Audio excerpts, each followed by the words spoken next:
Coucou les amis, c'est Charlie Boisseau. C'est Zao. C'est Fabienne Cardona. C'est Camilou et je suis sur le mensuel. Je plie sous le poids de la douleur tenace qui broie mon âme sans merci. Je prie sans la foi pour que le temps efface. J'ai toujours une petite baisse d'énergie après le spectacle. Déjà parce que j'ai mangé, parce que j'ai donné tout ce que je pouvais sur le premier spectacle. Du coup oui, je sens une petite baisse d'énergie, mais je vais me reposer un peu et quand on repart pour le deuxième spectacle, on se laisse toujours emporter en fait. Quand on sort de scène, on se sent toujours... Il y a un sentiment de plénitude.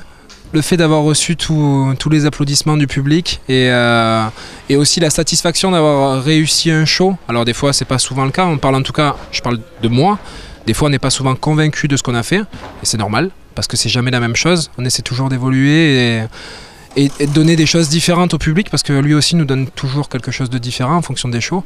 Donc ouais, je dirais qu'après le show c'est du plaisir et ça nécessite un peu de repos. C'est cool parce qu'en fait il y a une adrénaline aussi, il y a un challenge quelque part à gérer, donc je dirais que c'est plutôt sympa. Maintenant je vais dire aussi que effectivement avec la fatigue des fois c'est pas facile et il faut arriver à se surpasser, arriver à trouver dans les retranchements pour, voilà, pour toujours donner le meilleur. Parce que on a un super public à chaque fois qui nous attend, c'est des milliers de personnes et il faut donner le meilleur. Comment ressentir de la haine pour un être que l'on aime plus fort que soi? Là on est en microtage, ce qu'on appelle le microtage. Autrement dit, on nous installe nos micros. Et alors c'est un moment de plaisir le microtage. C'est toujours un moment de plaisir et de partage. On est un peu dans la démonstration de nos corps. On est dans le partage du corps, dans le partage de l'autre. Et surtout dans le tactile. On est dans la générosité mutuelle. Et c'est lui qui l'a fait. Hein. C'est moi qui l'ai fait. Ah bah oui. Dans le Larzac. Dans le Larzac. Il n'y a que là qu'on peut faire des choses pareilles. Tout ça, Il n'y a que là qu'on peut faire des choses pareilles. Surtout ça, surtout une côte de maille. Une côte de maille. Parce qu'il n'y a que Mike et Mike, c'est bien connu. Bien sûr. Si ce soir elle dort près d'un autre. C'est passé à une vitesse folle, comme tu dis, c'est passé vraiment très très vite. Franchement, j'ai pas eu le temps de dire ouf, comme on dit. J'ai pas vu le temps passer, j'ai l'impression que c'était hier quoi, que j'ai commencé à faire les répétitions, que j'ai commencé à faire les cours de théâtre. Mais ça, c'est quand on a des beaux projets comme ça, on les voit pas passer. Quand on sait qu'il ne reste plus qu'un mois et demi, je crois à peu près, on apprécie encore plus parce qu'on sait qu'il reste peu de temps. Il y a forcément un moment où, à force de jouer, on se rend peut-être plus compte de la chance qu'on a, des endroits où on se trouve, voilà. Du public qui nous soutient comme ça, qui nous suit, on a un public formidable. Et c'est vrai que là, en plus, on a eu un mois de pause, un mois où on n'a pas joué. De remonter sur scène et de savoir que dans un mois et demi, c'est la fin, ça fait un pincement au cœur et du coup, je crois qu'on surprofite de ce que je veux dire. On continue à fond et on prend beaucoup de plaisir. Vu de l'intérieur, depuis le début des répétitions, c'est passé à une allure vertigineuse. Mais tout ce qui s'est passé avant, c'est pas que je l'ai oublié, hein, mais ça me paraît très loin. C'est très bizarre en fait. Parce que toute l'aventure, oui, depuis qu'on est aux répétitions dans un gymnase, depuis qu'on est au Palais des Congrès, on enchaîne les dates avec les promos. On a eu très très peu de répit, et tant mieux. Parce qu'on était vraiment dans le bain du spectacle. Et à l'heure d'aujourd'hui, par contre, c'est vrai qu'on en a eu besoin. On a eu un mois de vacances, entre guillemets, on a eu un mois de pause, ce qui n'empêchait pas quelques promos. Et ça fait du bien de pouvoir retrouver la troupe, la scène, le public. Et je pense qu'on est reparti, oui, pour un petit tour du coup, parce qu'il reste un mois et demi avant la fin, mais le meilleur des tours. Pour ma part, j'ai pas senti passer cette année. Ça fait très longtemps qu'on est sur scène chaque semaine. On a commencé aussi la tournée en France, qui est à l'aube de se finir justement.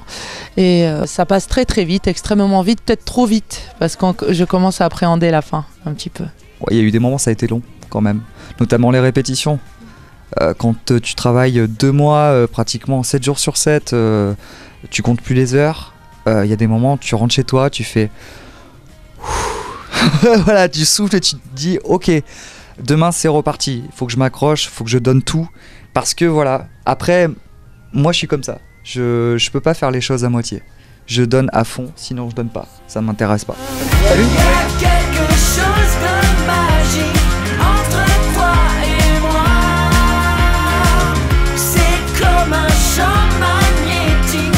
Je crois que on peut dire ça finit à l'homme. Enfin, un personnage. Quelque chose La tournée, en fait, on a l'impression de refaire chaque week-end des premières. C'est comme la première. Mais après, bon, même à Paris, le public est différent chaque soir, donc ça régale aussi à Paris. Mais la tournée, il y a cette nouveauté, à chaque fois une nouvelle salle, un nouveau public, une nouvelle région. C'est comme chaque fois des premières, quoi. Et c'est vrai que c'est un côté très rafraîchissant, comme tu dis, ouais. Côté, voilà, on se renouvelle chaque fois. C'est vrai qu'à Paris, on a quand même enchaîné, je sais plus, je crois que c'était 80 ou 90 dates. On s'en est pas du tout lassé. C'est tous les soirs un public différent qui paye ses places, qui vient voir un spectacle. Et du coup, chaque soir, on donne quelque chose de différent aussi, en essayant de faire mieux à chaque fois. Mais c'est vrai que la tournée, on est arrivé en étant rodé. On arrive avec le spectacle dans les pattes. Et du coup, maintenant, on peut s'amuser. Pour ma part, le spectacle a été rodé je l'ai eu dans les pattes à partir de Lille, au mois de décembre. Je me suis vraiment senti à l'aise sur scène à partir de là. Et du coup, maintenant, je m'amuse. Je change un peu la mélodie des chansons, tout ça. Des fois, on change quelques mots dans le théâtre. Alors, c'est rien du tout. Le public n'y voit que du feu. Mais nous, ça nous fait jouer différemment. Et ça nous permet d'évoluer. Mon Dieu, faites qu'un jour je lui pardonne.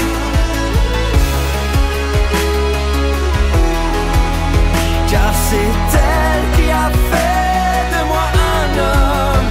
Je veux croire que c'est de ma faute. Si ce soir elle dort près d'un autre. La comédie, en fait, je l'ai découverte vraiment grâce à Giuliano Peparini, notre metteur en scène, qui accorde énormément d'importance au jeu des comédiens, au jeu d'acteurs sur scène, pour faire avancer l'histoire. Et du coup, j'ai une belle formation avec lui et je m'amuse. Je me suis toujours éclatée à jouer la comédie. Du coup, c'est vrai que après avoir découvert la comédie, je crois que je suis peut-être en train de m'y diriger. Ça m'attire comme une part de gâteau, tu vois ce que je veux dire.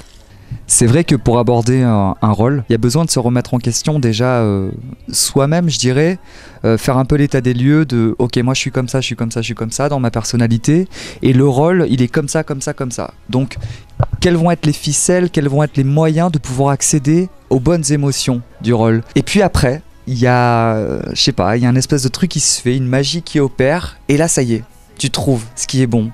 Mais je dis pas, ça n'a pas été facile. De jouer le méchant n'a pas été facile. Il a fallu déjà assumer de jouer un méchant. Moi, je suis plutôt quand même cool.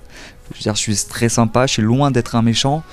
Jouer un méchant, c'était un gros challenge. On peut se permettre aussi plein de libertés qu'on n'avait pas au départ. Il y a des phrases écrites qui sont figées, que je me permets aussi de changer selon mon humeur du jour, selon la manière dont la personne avec laquelle je dialogue m'a dit sa phrase, donc je me permets de m'adapter, etc.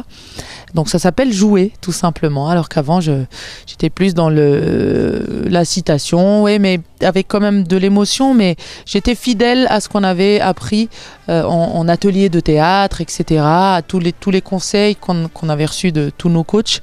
Et en fait, le seul conseil que je retiens aujourd'hui et que je constate, c'est qu'il faut aller chercher en soi toujours une part de soi que personne ne peut vous apprendre à mettre dans le personnage. Et on ne comprend pas au début quand on vous parle de tout ça, mais maintenant c'est un peu plus clair. À la sortie de The Voice, j'avais pas l'expérience que j'ai pu acquérir aujourd'hui grâce au spectacle. Parce qu'aujourd'hui, c'est avant chaque show qu'on fait des vocalises. Au-delà du chant, il y a du théâtre. Et le théâtre, c'est très fatigant aussi, puisqu'on doit parler fort, on doit timbrer pour que ce soit audible. Et il faut que la diction soit parfaite. Donc, d'ailleurs, quand je le dis, j'essaie de le dire en articulant. Et c'est la meilleure des écoles, en fait, je pense. Une comédie musicale. Bizarrement, je m'y voyais pas du tout dedans à la base. À la sortie de The Voice, je me suis dit je vais faire mon album, tout ça, et c'est ce qui se prépare aussi. Mais on peut pas refuser une opportunité pareille, de travailler avec les plus grands et du coup d'apprendre. Tu détruis tout ce que tu aimes. Je détruis ce que tu sèmes. L'amour n'est pas une tragédie. Je porte le poids de tes non-dits. Il n'y a pas de blessure vaine. J'avais eu beaucoup de mal, je t'avoue, à imaginer parce qu'il y avait tellement de possibilités. Et puis Giuliano Peparini, notre metteur en scène, il est toujours surprenant. Je savais que Giuliano allait nous surprendre encore une fois. Donc je m'étais pas trop imaginé de choses. Bon, bien sûr, Dove m'avait parlé de petits trucs à droite, à gauche. Et de toute façon, mais quand t'arrives devant le projet, t'en prends toujours plein les yeux parce que c'est toujours plus que ce que t'attendais. Et puis vraiment, Giuliano, il a un talent pour la mise en scène qui est incroyable. Et du coup, t'en prends toujours plein les yeux. que ce soit dans le public ou sur scène. Alors ça, c'est sûr que c'est pas le petit spectacle. En plus, c'est signé Dovatia. Donc évidemment que c'est la grosse prod, mais pas dans le mauvais sens. C'est pas une machine à fric en fait, puisque y a le meilleur des metteurs en scène qui a été mis sur le coup avec des super chansons. On a quand même un spectacle qui est magnifique. En tout cas, c'est ce que toutes les critiques disent. Et non, je pense que c'est une grosse machine à sensation. C'est un ascenseur émotionnel.